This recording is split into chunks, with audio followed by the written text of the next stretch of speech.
Noon starts right now. Well, right now, more than 160 people are still missing after the devastating Hill Country floods. The lives lost now stands at 95 people. That includes 59 adults and 36 children. That latest information coming to us less than 2 hours ago at a press conference. And our Ernie Zuniga has been in Kerrville all day and was there at that press conference. Ernie, what can you tell us? Stephanie, Courtney, good morning to both of you. Officials did not take very many questions for a second day in a row, and it did get a little tense there at the Hill Country Youth Event Center for a little while, mainly around the topic of the so-called Code Red Alert system. This is a system that was reportedly installed in 2019 in Kerr County and was intended to be used in situations like last Friday where there was severe weather or other emergencies. And for residents who signed up on their devices, they would get a code or an alert similar to an Amber Alert sent to them. And so we're uncovering some dispatch audio from the various agencies that were in contact with each other during those overnight hours when the rain was falling and the river was rising here. And by the way, the Guadalupe River is right behind me here. But getting back to last Friday morning, there is discrepancy now because the initial request for this Code Red Alert to be issued came from the Ingram Volunteer Fire Department commander at around 4:42 in the morning. Now, there are various reports as to when these alerts ultimately went out. Some say it was 50 minutes later, an hour later, 6 hours later. I had a chance to press the Kerr County Sheriff, Larry Latho, on that a short time ago at the press conference, and here is our exchange. A question for the sheriff. The Code Red Alert system has come under a lot of scrutiny in recent days, and now there's reports of a timeline on Friday morning where an Ingram Volunteer Fire Department commander asked a Kerr County Sheriff dispatcher for the Code Red to be issued. The dispatcher says, I can't, I have to get a supervisor's approval for that. Almost 6 hours passes until 10 o'clock, 10:04, when the Code Red is issued. How do you account for that lapse of time? What happened and what could have happened in that time? Okay. As I've said earlier, with every significant event, with every emergency, we're going to have to, there's going to be an after action. Please, y'all, listen to those words, after action, okay? Those questions are going to be answered. I believe those questions need to be answered to the family of the missed loved ones, to the public, to the people that put me in this office. Those need to be, and I want that answer, and we're going to get that answer. And I know that's going to be asked over and over. Please understand that. We're not running. We're not going to hide from everything. That's going to be checked into at a later time. I wish I could tell you that time. I don't know that time. Let me share something with y'all. One of the main things I've been doing is going and visiting the family. We still have some of those missed loved ones here. I go visit them twice a day. As a sheriff, what I want is I want closure for those people. Okay, and those are important questions. We will answer those questions. I wish y'all would bear with me in that. Okay, bear with me. We'll get them. I can't tell you in a week or two. Okay, we're going to get them. I'm not trying to deflect them. Okay, my primary. I asked you. I've been in this business 36 years. I don't know if any of y'all, or how many of y'all have gave notifications, death notifications. I've done them. What is worse, a death notification or telling somebody I don't know where your loved one was? That's my priority, okay? Now, please understand that.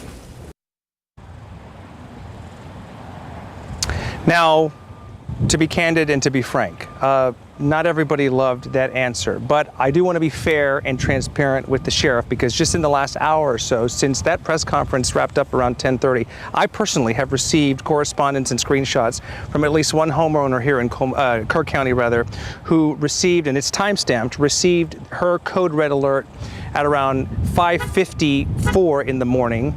Mayor Joe Herring, the mayor of Kerrville, is on record saying he got a Code Red Alert at around 6 a.m. on the 4th of July.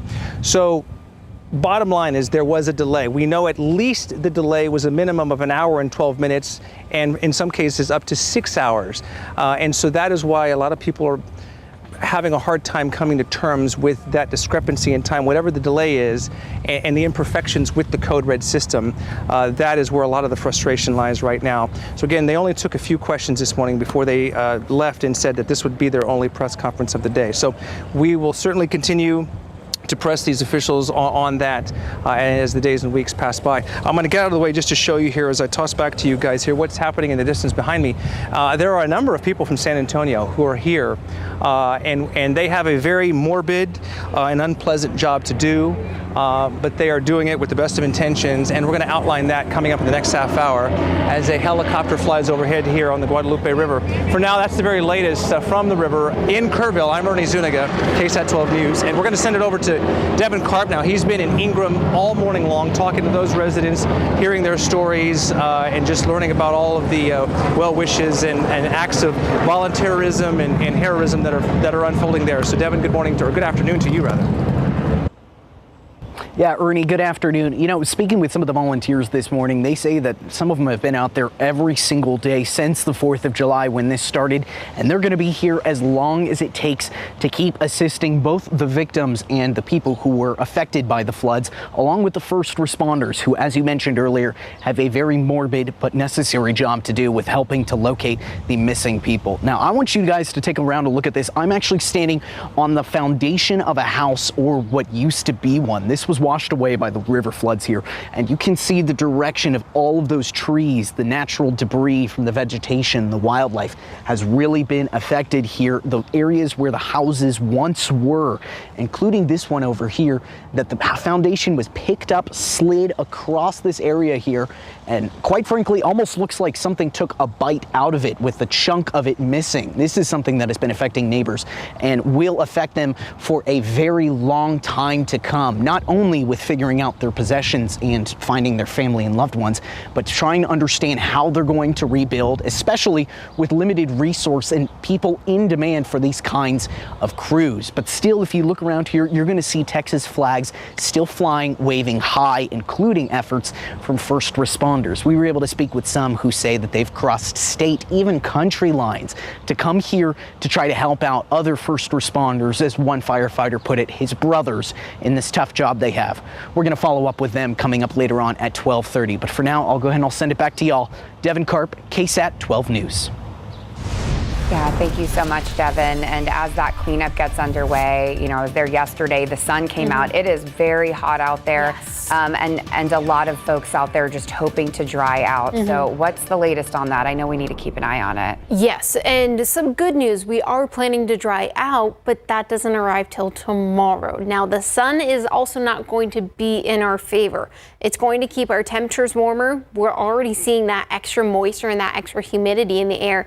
And that sunlight's actually going to help fuel some of the chances for some more showers. So take a look at authority radar currently. We are continuing to just see some isolated pop-up showers. Now, the good news is these storms and these showers are not long-lived. They are continuing to slowly decrease and slowly really just move away, especially in areas of the hill country where they were really hit hardest. Now, zooming in on areas just to the east of San Antonio, near Seguin, where they still continue to have some heavier rainfall as we went through Saturday. Now, once again, just look at the storm near Gonzales. It started off relatively weak, continued to build and just merge as one, and it continued to quickly, slowly dissipate into areas of eastern Texas. Now, we're still tracking a potential for some isolated showers, even starting to see some in areas of Kendall County just to the north of Sisterdale, continuing to move to the north. And that's what we're watching today, is we're going to continue to have the potential for some just little quick pop-ups. And that's why we still have the rainfall potential at about a 30% chance throughout the rest of your afternoon for the chance to see some of these quick little downpours on top of temperatures still getting to those 90s. Now, I want to still mention this. Although the chances of some showers are going to be very isolated and not as widespread, most of south central Texas going up to Austin, Waco, even up to Dallas and Houston still have the potential today, depending on where we see these heavier rainfall, still have the potential for at least a quick shower, a quick downpour. Isolated areas can see up to 2, maybe even 3 inches of rain with these little downpours, which is why there is that marginal risk for the potential for any flooding today. Once again, it is going to continue to diminish by around sunset. We should see most of these showers really start to lose their strength. I'll break down the track and timing of what you can get for a general idea for these rain chances coming up in just a bit, guys. All right, thank you. Well, UTSA students and staff have 2 chances now to honor 2 students and a professor who lost their lives during the Hill Country floods. That's according to a social media post on X. And the school says there will be a virtual moment of reflection this afternoon at 5. And then at noon on Friday, UTSA will hold an on-campus reflection. Dr. Catherine Eads was a senior lecturer in the Department of Psychology. Reese Manchaca was an architecture student in the College of Engineering and Integrated Design. And Ella Cahill was a management student at the Alvarez College of Business. UTSA says all of them are victims of these floods. A camp nestled in the Hill Country, beloved to so many in our community, now making national headlines after getting caught in the deadly floodwaters. Today, we're learning more about what made Camp Mystic a meaningful place for so many. One of the places that we have talked about a lot during our flood coverage is Camp Mystic. That's the all-girls Christian camp along the Guadalupe River. A lot of us wearing green in remembrance of the folks at Camp Mystic. Right now, there are still 5 campers and 1 counselor missing. Well, CNN's Jason Carroll has more on the camp and its special history. This special place, sprawling more than 700 acres, has been home away from home for young girls for nearly a century.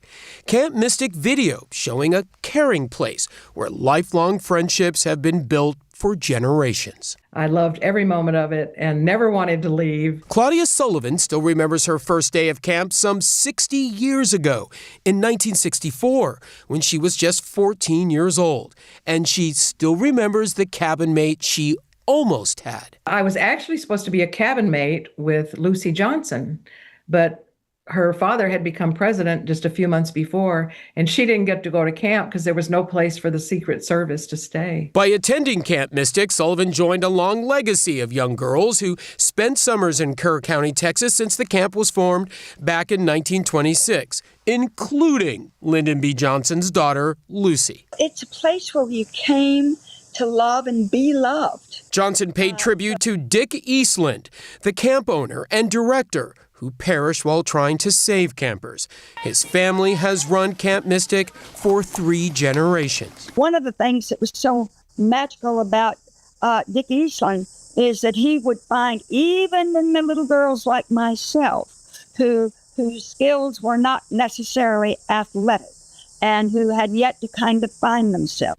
He would find whatever talents you had and make you feel he believed in you. Jenna Bush Hager also spoke about her ties to the camp. Her mother, former First Lady Laura Bush, once worked there. My mom was a counselor there, but also so many of my friends were raised at this camp. Claudia Sullivan felt such a strong connection to Camp Mystic, she became a counselor and then a program director. She left in 1979, but she says Camp Mystic always stays with you. We had a saying at Mystic, God is first, my neighbor is second, and I am third. And, you know, from 7 years old on up, you learn that and you try to practice it. And it feels so easy. You know, that was the other thing. It's so easy to be good at camp. Sullivan wrote a book about Mystic called Since We Were There. One passage in particular now feels especially heartfelt. That special place, the land, the rolling hills, the earth waits to be enlivened again. It waits for new stories and memories. It waits to breathe again with the laughter and delight of innocence. And that was CNN's Jason Carroll reporting. And our KSAT Investigates team has been digging into what happened at Camp Mystic. So far, we've learned state officials verified that Camp Mystic did have an emergency plan just 2 days before heavy rain flooded the Hill Country. Inspectors with the Department of State Health Services visited the camp on July 2nd. Records show there were 64 staff members and 386 campers at the Guadalupe portion of the campground during that inspection. Taking a look back outside at live cam, 82 degrees. It is muggy out there, and we know there are just little hit or miss showers out there, Shelby. Yes, very true. Now, once again, we're still tracking those chance of showers, and the showers are bringing mold up to be moderate today. And we've gotten a few questions about how's the aquifer doing with all the rain. Well, the aquifer since July 2nd is up just about 3.5 feet. And it still received plenty of rainfall in the contribution zone, so it's still going to be a little slow, but I'll break down what you need to know for the afternoon rain chances coming up after the break. A lot of our search crews have been on the ground still even today, day 6. And, for a while they were dealing with rain. And then yesterday it got hot. And actually, Courtney, you were out there, so you know just how hot it was for everybody. I think that I talked to some of the first responders who had said this was the hottest day so far. But I think those conditions are preferable to anything rainy. They have so much work to do, and they're working so hard out there. And I mean, today and over the next few days, we get a little bit of all sorts of weather. We get the heat, we get the moisture, and all that extra humidity is just sitting there. So it's going to feel even hotter. And then, of course, we do have more rain chances today. This is a look at Authority radar currently. Right now, the heaviest rain is just past Luling and Gonzales, but I want to pay close attention, especially to areas of the hill country, just to the north of Bandera, almost to areas of Comfort. Those little pop-up thunderstorms just near Pipe Creek, that's what we're talking about today. It will form just quick little pop-ups. It will form, have even some lightning strikes, maybe even be a thunderstorm, and then it's going to continue to diminish. Now, even just to the north of Kerrville, we're starting to see some more showers and storms pop up near Mountain Home, just along areas of I-10. And that's what we're talking about today, is really just have quick little pop-ups, and which isn't going to be good for the relief effort. So I am going to show you just headlines of what you need to know going throughout your day today, and kind of like just an overview. So starting off, once again, we're going to continue to have some pop-up downpours, quickly maybe seeing up to an inch of rain in some areas, isolated 2 or 3. And then the reason we're seeing this is all that tropical moisture has started to finally leave, but we have that outflow boundary moving in from northern Texas, and that's really just sitting just to the north of San Antonio right now. And then we have dust and some Saharan dust returning to the forecast. But like I mentioned, we are starting to see that outflow boundary. Now, it is just to the north going through the hill country as we speak. And as that continues to move down, that's where we're seeing the potential for some chances of some showers as we head throughout the rest of your afternoon. And here's a look at the futurecast. Once again, things can change just slightly. Don't pay attention to the exact location, because some of the weather models haven't been placing the exact location for some of the showers, but I still want it known to show you we do have the potential throughout the rest of your afternoon to just see the quick little pop-ups throughout the rest of your afternoon, especially in areas that are seeing some sunlight. That's going to just fuel the potential for more chances of showers and more chances of some heavy rainfall in areas that have already received so much rain. Now, I want to point it out, although we're still seeing the potential along that I-35 corridor and even getting into the hill country this evening, after that sun starts to set, all these showers start to disappear. That sunset is really going to help start to dissipate some of those showers as we head throughout the rest of the evening hours, just leaving us for a relatively quiet evening for most of us. Now, once again, I know any rain is not good rain, especially along the Guadalupe. Let's take a look at the stream flows. Ever since we had all of that heavy rainfall, it's continued to have the Guadalupe move relatively quick. Up in Kerrville, the stream flow is still above average, getting to about 447 cubic feet per second. Now, it has slowly started to calm down as you get closer to areas of New Braunfels, just below their average, but still, if you do, I know they opened up some of the rivers back in New Braunfels. If you do still go out, be careful. There still might be some debris below the water and below as you get further down. So once again, just be careful if you are going near any of the rivers, but once again, still tracking more rainfall potential, not only today, We quiet down Thursday, Friday, get a little bit of Saharan dust. We'll talk about that later on in about 12:30. But Saturday and Sunday, we have more potential for some isolated rain for areas not only in South Texas, but even for South Central and even getting into Central Texas. So definitely have the radar handy as we're continuing to just see the quick little pop-ups continue throughout the next few days. But the good news, next week, Monday and Tuesday, we're continuing to start to dry out. Temperatures increase just a little bit, but there's still going to be so much excess moisture, and it's going to be feeling humid and feeling a few degrees warmer than our actual air temperature, guys. Thank you, Shelby. Well, Hill Country flood survivors details his harrowing escape as his family members remain missing. He spoke to our Myra Arthur and describes the terrifying moments as that water rose. While so many questions remain about those missing, we are hearing unbelievable stories of those who survived. Yeah, one of those survivors is Leo Romero Jr. Today is his birthday. He turns 19 years old. But instead of getting to celebrate that, he's missing his father, stepmother, and 2-year-old brother. Well, they were all in their house on Friday morning when that river ripped their home off its foundation and took the family with it. Our Myra Arthur visited Leo and his mother at Peterson Regional Medical Center, where he is still recovering, and he talked about how he made it out alive. Mami, te amo con todo. I thought that was it. I don't want to say I accepted it, but no, I thought I was going to die. Leo Romero never went to sleep the night of July 3rd. I was awake all night playing just games. Around 6 a.m. on July 4th, he heard the water. I could hear water under the, under me. It wasn't inside. He woke up his dad, his stepmom, and baby brother. It was bad, but at that moment we were it's going to be okay. We didn't think, what happened was going to happen. What did you all do in that moment once you knew, okay, this is not going to be okay? Yeah. My dad just tried to cover where the sliding door was. This was anything, just boxes or with the table, but it just kept moving. We thought maybe we would still be okay, but then that's when the vents, water just started coming super fast from the vents. His father told Leo and his stepmother, Natalia, to climb onto the couch, grab the curtains. Leo Sr. held his toddler son in the air. How did you get out of the house and how did you survive this? I remember something hitting me on the head.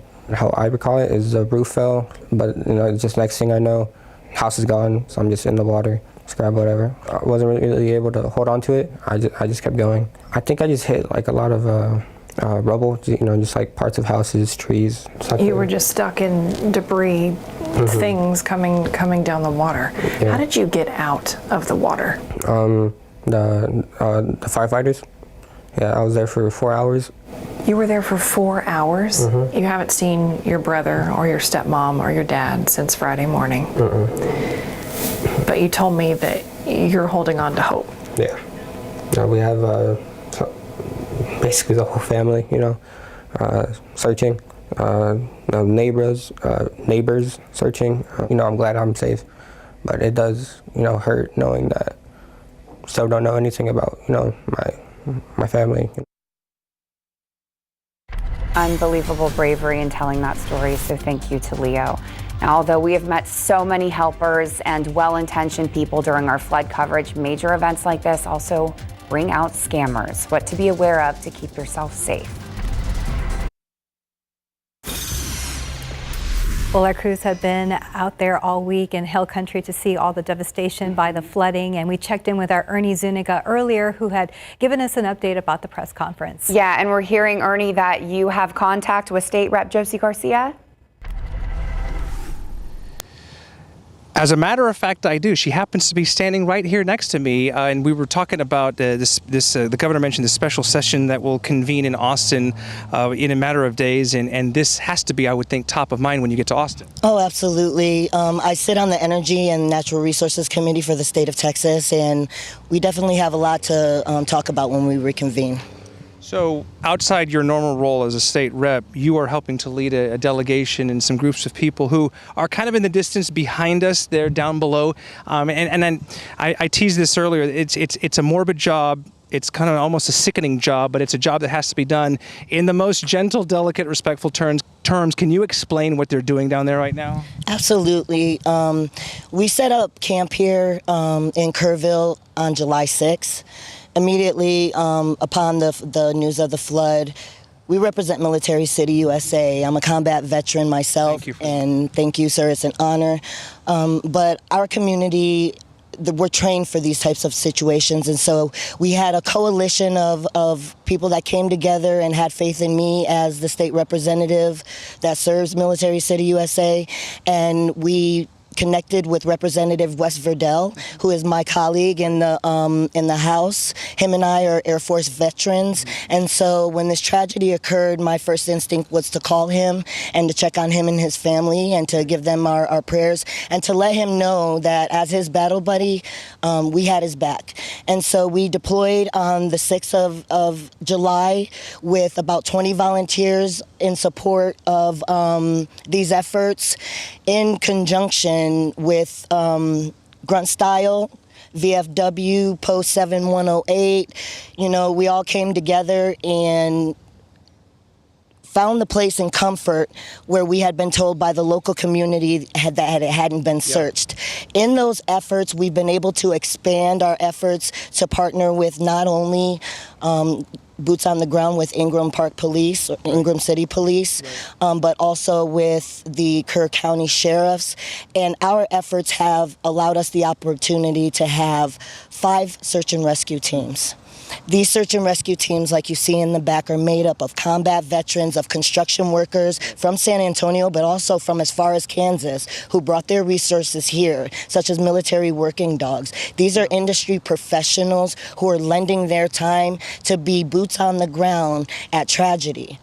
I just wanted to stop you. Just forgive me, but I just want to say I did see one of the gentlemen had a collar on, a man of the cloth, if you will, a clergy member who is down there for a very important reason. And that important reason is because, as you mentioned, the team that's behind us, unfortunately, this is the location, VFW 1480 in Kerrville, where we recently had a victim recovered. Her brother is actually here with us today, continuing the operations with our teams. Our teams are made up of Marine recon professionals, and they're down there recovering. Our missing family members, you know. Mom and dads are going to bed at night not knowing where their babies are, and it's our mission to make sure that we don't stop until every last person is recovered. I was talking to one of the team members a short time ago, and again, and I mean this in the most respectful, tasteful way, but I think it speaks to the scope and the scale of what is ahead of these people. One of the gentlemen said they have walked past some of these piles of debris hundreds of times with cadaver dogs, and it wasn't until somebody with a chainsaw or a machete came in, and their job is not to clear this out or to remove debris, it's literally just to create an opening so that they can go in and smell or see, and in some cases their worst fears have been realized. Yes, and I'd like to describe that for you real quick, because when we talk about debris piles, I think we take for granted that it's down trees. Right. What we're missing out on is that this is household debris, refrigerators, beds, baby items, cars and trees. This is debris and concrete that you picture as tall as a building and as dense as a building. It's concrete. Our working dogs are going down there and they're detecting a scent. And when they detect that scent, they're not able to search because it's so dense that we have to get mini excavators and skid steers out to take little chunks and pieces of the debris so that when you pull a little piece of debris out, immediately we have spotters on the ground that are looking for the worst. And if we think about that, you understand why it's necessary to really be respectful of what this mission it really is. But even more so than that, what I'm proud to say is that we also have 3 teams here that are doing community outreach and rescue. We've identified pockets of the community here that are terrified to ask for water. Okay? We have pockets of families here whose loved ones have been swept away and they're afraid to tell anybody. So when we're talking about who we're here to recover, I want you to think about the people who were here to recover because they were too terrified to ask for help. One thing that I want to guarantee you is if you come out here and you are a part of State Representative Josie Garcia's operation, we are looking to see if you need food, water, shelter, and that is all.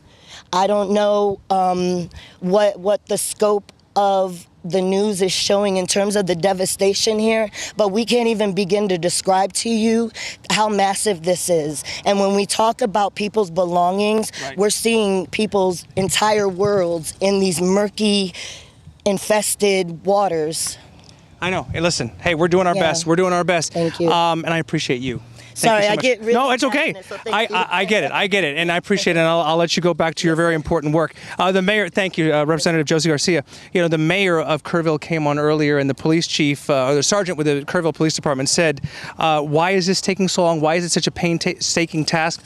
They are discouraging property owners and people on their own from trying to scale these piles of debris and taking it upon themselves to clear them because they want to have law enforcement out first to inspect and make sure that no victims are still trapped on. It's just, it's a god-awful scene to have to behold and a job to have to undertake. But again, pardon the cliche, somebody has to do it. And thankfully, a lot of those people are from San Antonio, not surprisingly. So that is the scene here from Kerrville. I'm going to send it over again one more time to Ingram, our colleague Devin Karp, who's been doing amazing work all morning long there and has the very latest from that community. Devin.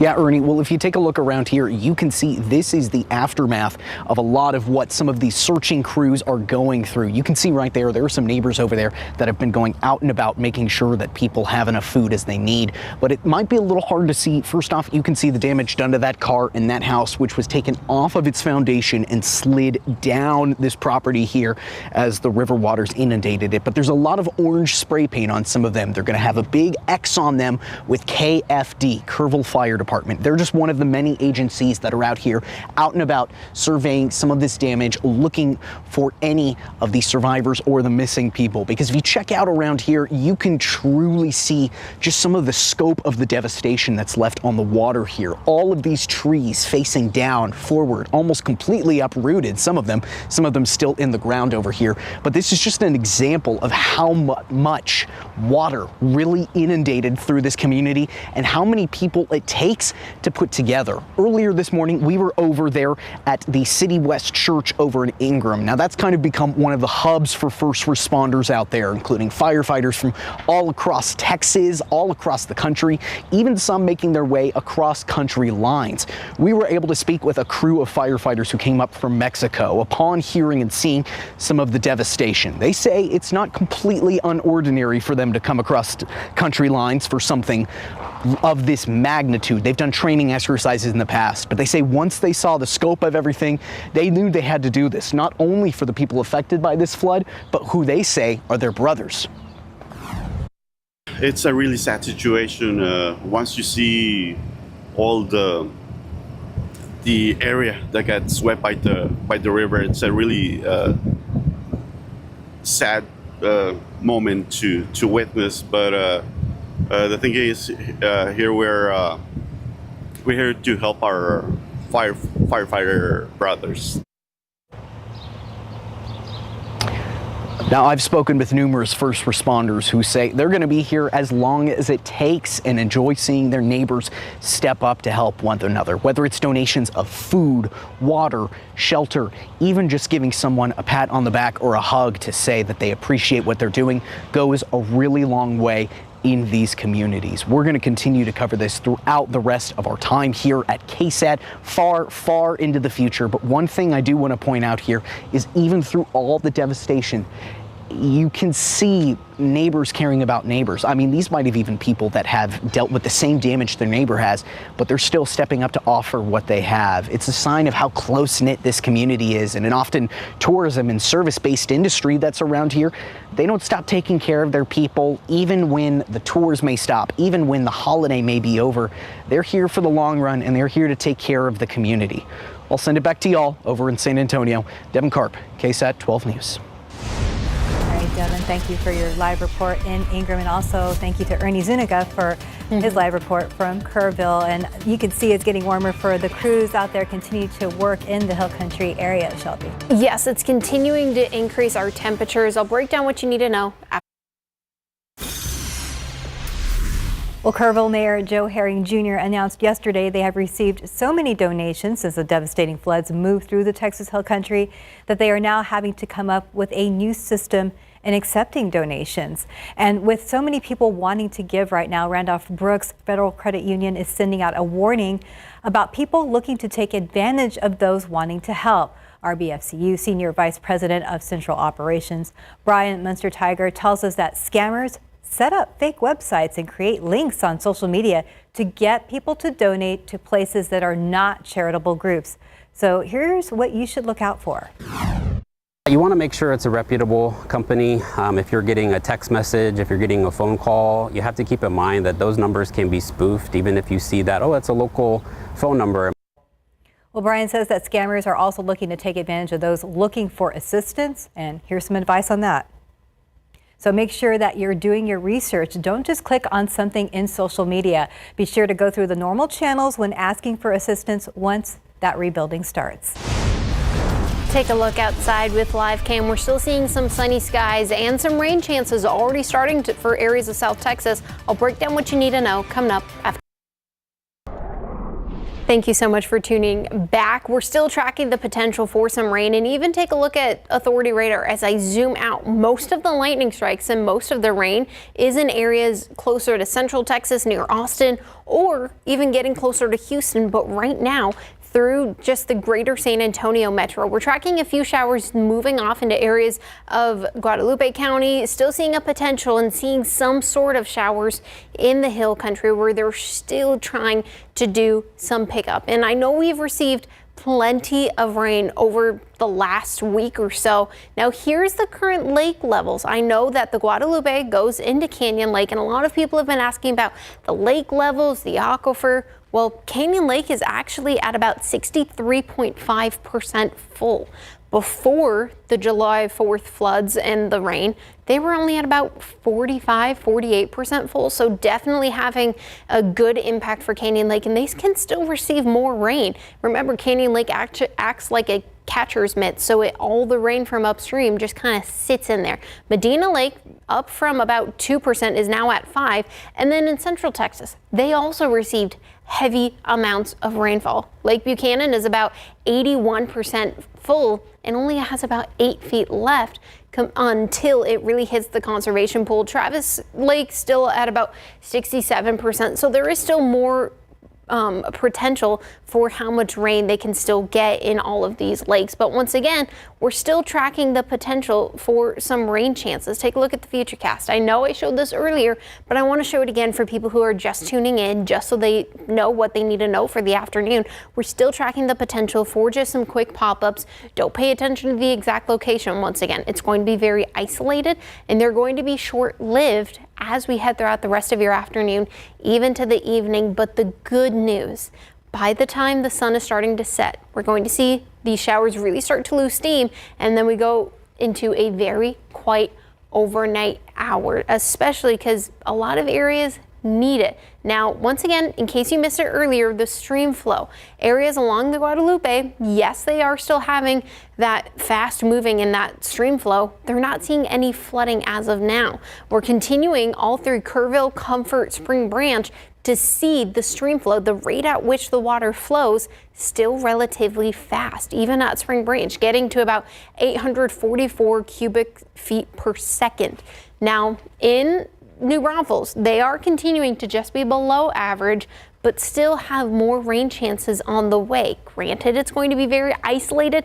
Not everyone is going to see the potential for the chance of some rain showers today, but any rain that falls along the Guadalupe or even other areas still have the potential to see any sort of increase in the stream flow and any sort of increase for the levels. Now, once again, although we still have the rain chances today, we're drying things out. Not really, just a 5-10% chance on Thursday and Friday for rain chances. Relatively quiet, seeing some Saharan dust return to the forecast before more rain returns as we get to the weekend. Thank you, Shelby. Well, the Trump administration is now targeting another item for tariffs. How this latest move could affect your finances. A recall affecting more than 1 million Ram pickup trucks is now under investigation. Federal auto safety regulators are trying to figure out whether the recalls did enough to fix a flaw that could lead to the trucks rolling away unexpectedly. The National Highway Traffic Safety Administration got 20 reports saying recall repairs did not fix the problem. The agency says some people did report getting hurt, and several others say the defect led to a crash or fire. The recall investigation covers Ram trucks model years 2013 through 2018. Well, President Donald Trump says he will impose a 50% tariff on all copper imports. So copper is a key component in a variety of goods, including electronics, machinery, and cars. Now, tariffs on copper could make those items more expensive. Right now, it's not clear when the new tariff would take effect. Throughout the next few hours, we're still going to have our temperatures increase to about 93 degrees today, still tracking the potential for about 30% chance of rain in areas of south central Texas. And still, although it's going to be a little dry tomorrow, we're still going to deal with some Saharan dust before rain sadly returns on Saturday and Sunday. All right, I know a lot of people keeping their eyes on the rain right now. Thank you, Shelby. And for all those in the Hill Country, we are still thinking about you.